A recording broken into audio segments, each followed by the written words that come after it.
Everybody, my next guest is a writer of a book which I've just finished reading. He wrote it a while ago, and I just finished reading it. It's very good. And I said, is he around? Maybe he could come on. And then we called him up, and he said, okay.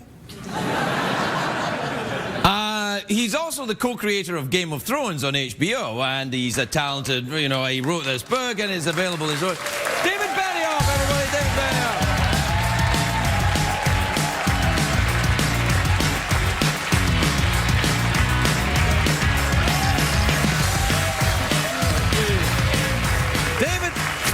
Welcome, lovely to see you. Good to see you, Chris. I have to say, you wrote this a while ago? Yeah, about 5 years ago. Because I just finished reading it, and I have to say, no kidding, hands down, flat out masterpiece. Masterpiece. Thank you. Wow. I was like, my goodness, this is great. This is the kind of fiction that you don't get anymore. I appreciate it. But it's really, I mean, it's like it's very dark tale, though.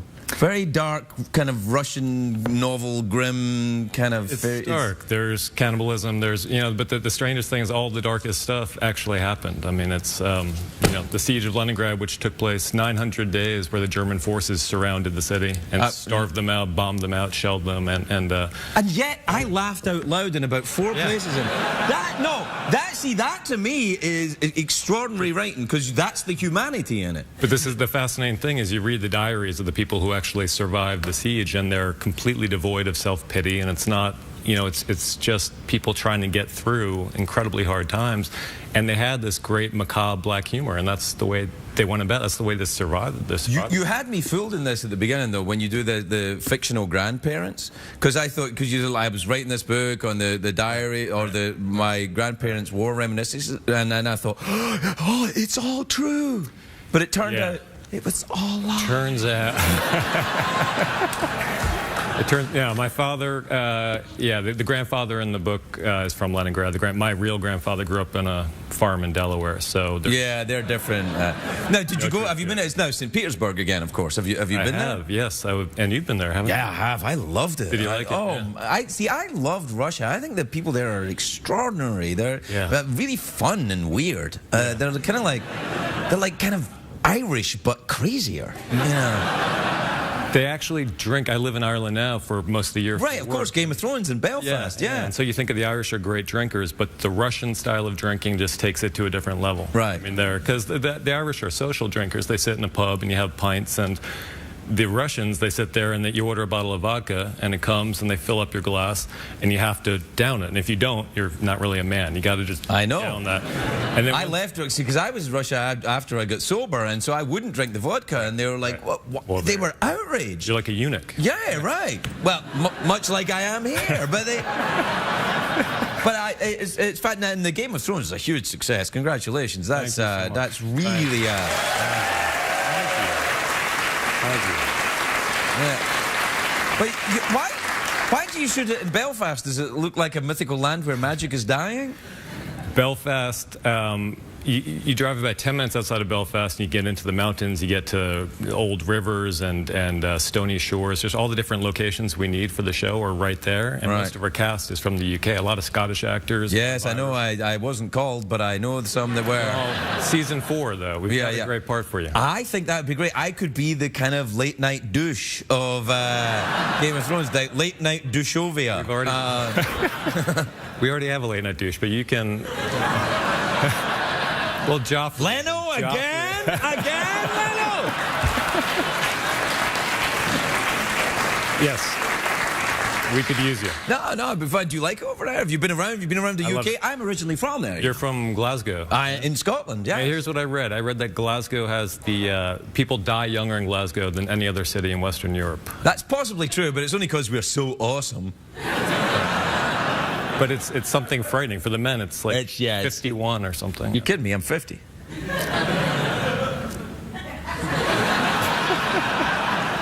You're Tootsie Fruits with me. Just like you did in the book. You're Tootsie Fruits with me. You're a liar, pants on fire.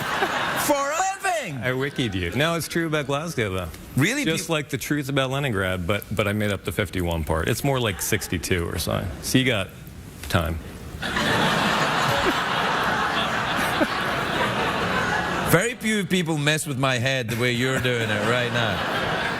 Do you ever start a book and you think, or a storyline even for Game of Thrones, and you think, you know what, this is too sick and dark. I can't.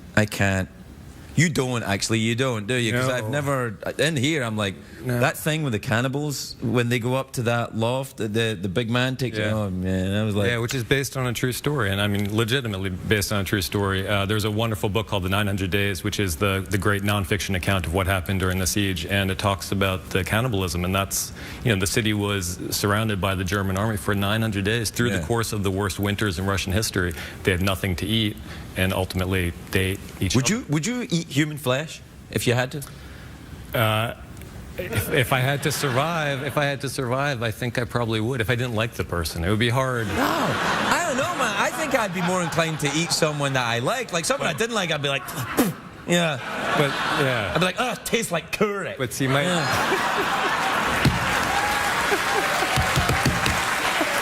It's a joke. It's a joke. right. But Susan, for instance. Susan's surrounded? Yeah. I'd have a go at that. Yeah. I wouldn't need condiments or anything, man. Are you a fan of Susan's? Yeah, of course. You ever worked together? No. Oh, right. No. Yeah. She's far too classy. Oh, come on. What are you talking about? You do classy work, and you're married to a very classy woman. I who's am. a very lovely guest on this show. She's the one classy thing about me. Your tie's pretty nice. Thank you, Craig. Thank you. Yeah, no. It's well, you wrote Troy as well, didn't you? Yeah, Not the original one. The original was some other guy. No, that was some other blind fella, but I did do the adaptation. Yeah. So Brad Pitt. Are you going to say something mean? No. I liked that movie. It was on cable recently, and I was like, "What's the deal?" I like this movie. Yeah. It's an epic story of Troy. How could you not like it? Yeah. And it had Eric Bana as. It was wonderful. He's fantastic in that movie, and you had that guy. Orlando Bloom. Orlando Bloom, yeah. Playing Helen of Troy. He's so beautiful. I have to say, one of the flaws in the movie is I'm watching this, and it's Orlando Bloom, and who played Helen? It was that lovely actress. Diana Kruger. But as I'm looking at them together, because, Orlando must have been, what, the mid-20s, early 20s when he made it, and I'm thinking, he is prettier than her. I mean, he's pretty. He's a pretty guy. He is beautiful.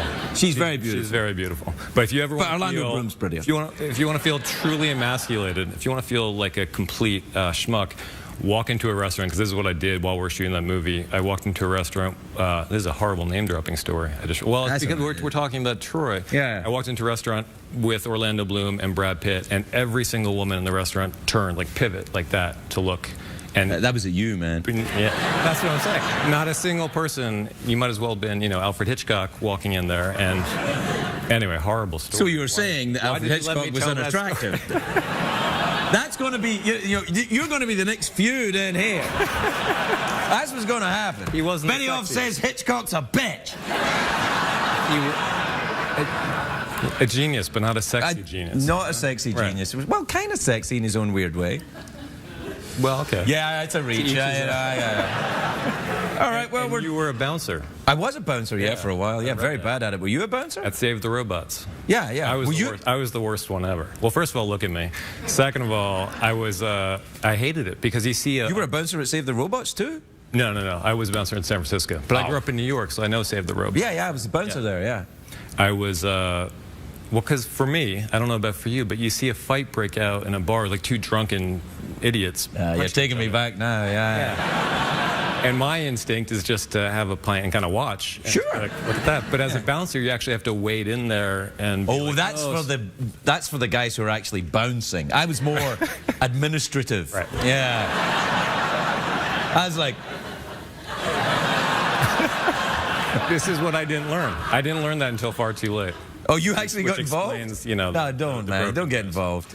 It was a big mistake. Yeah, it's a big mistake. Why? Listen, we're out of time. Yeah, you want some fruit? Fruit would be great. Okay. Listen, I can't say much, but Susan Sarandon had her hands on that coconut. Yes. And why did you have your coconut shaved, Craig?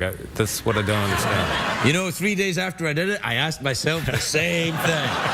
David Beni-off, everybody. We'll be right back.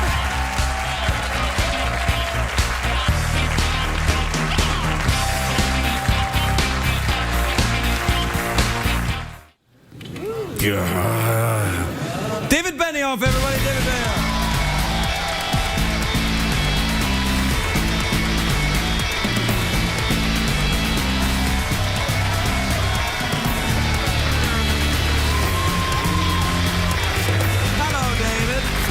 Craig. David, it's lovely to see you. Congratulations on Game of Thrones. It seems like a few people like it.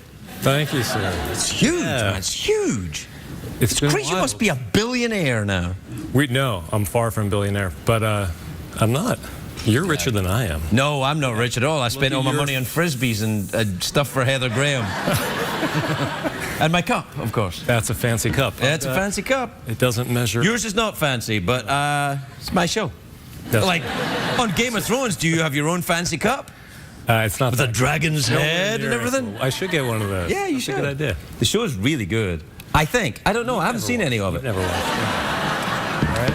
Well, here's the thing. I saw the title sequence last night for the first time, and I'd never seen anything else, and I was about to watch it, and then I thought, I can't start now. I'll have to go back to the beginning and watch it from the beginning. Right.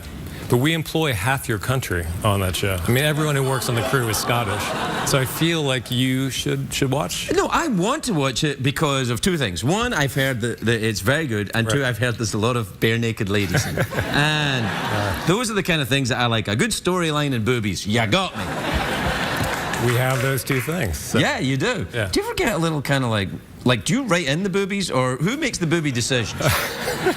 Do you know, you're like, she walks in and her top's off. I'm imagining watching this now with my wife. Yeah, we make the decision of which scenes are gonna, we have the brothel scenes, and there are. Well, that's easy. If it's a brothel scene, you go in a brothel scene. All the, It's not that easy, Craig. Those brothel scenes take a lot of work. Yeah, I bet they do. Yeah. What about writing another book? Your last book, City of Thieves, was fantastic. I loved that book. Thank you so Could have done with some more boobies in it if I have to. No boobies in it. No. Game of Thrones is 52 weeks a year, so there hasn't been any time for anything else until that ends, till HBO cancels us. They're not going to do it. They got nothing, pal. You're it for them. Veep is good. Well, Veep's good. That's true. Yeah. Girls is great. Yeah. Okay. So they got Veep and Girls and You. I mean, that's it. They're going to keep you. No, Boardwalk Empire is great too. Oh, knock it off. All right. What is this? An HBO commercial? Fine. You got some good stuff. But I thought you were going to put me in the last season of it. The last time you were here. This summer you're coming over. Right. Yeah. So I can be in this summer? Yeah, but can we put a beard on you? Yeah. Do I have to show my boobies? Because I'm not sure about that. Yeah, I want to be definite in it. Boobies, maybe an axe.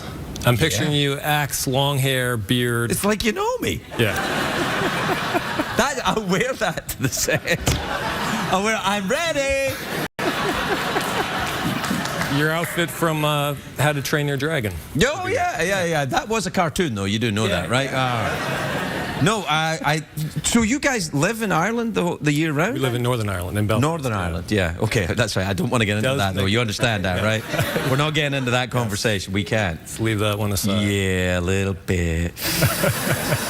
Have you tried soda bread? Yeah, of course. It's good, isn't it? Yeah.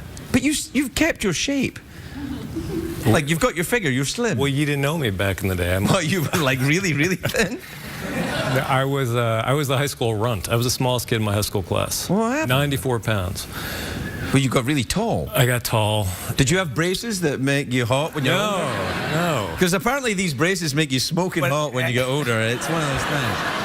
Have you ever noticed every time a beautiful actress is on a talk show, she always talks about how ugly she was back in high school? Yeah, I don't buy it. Well, your wife is a beautiful actress. Does she talk about how ugly she was? No, she was pretty in high school. I've seen the pictures. Right. She was pretty in high school, and I'm willing to bet Heather Graham was really beautiful back then. Yeah, I think that whole headgear thing's not true.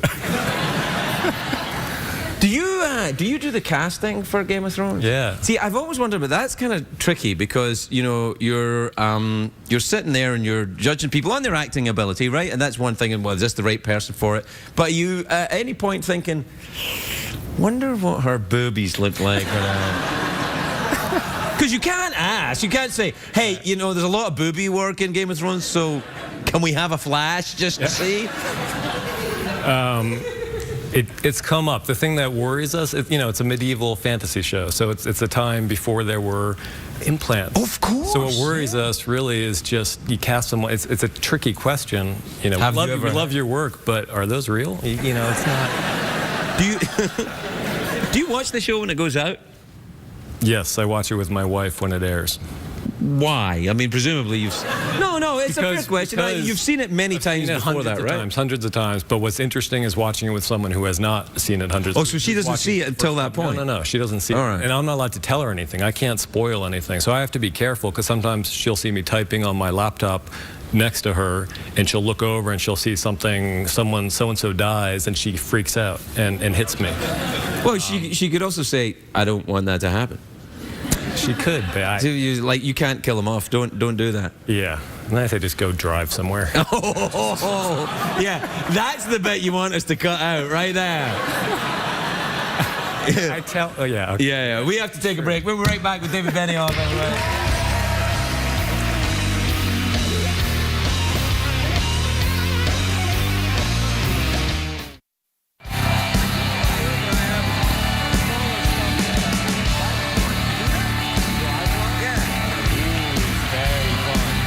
Very fun.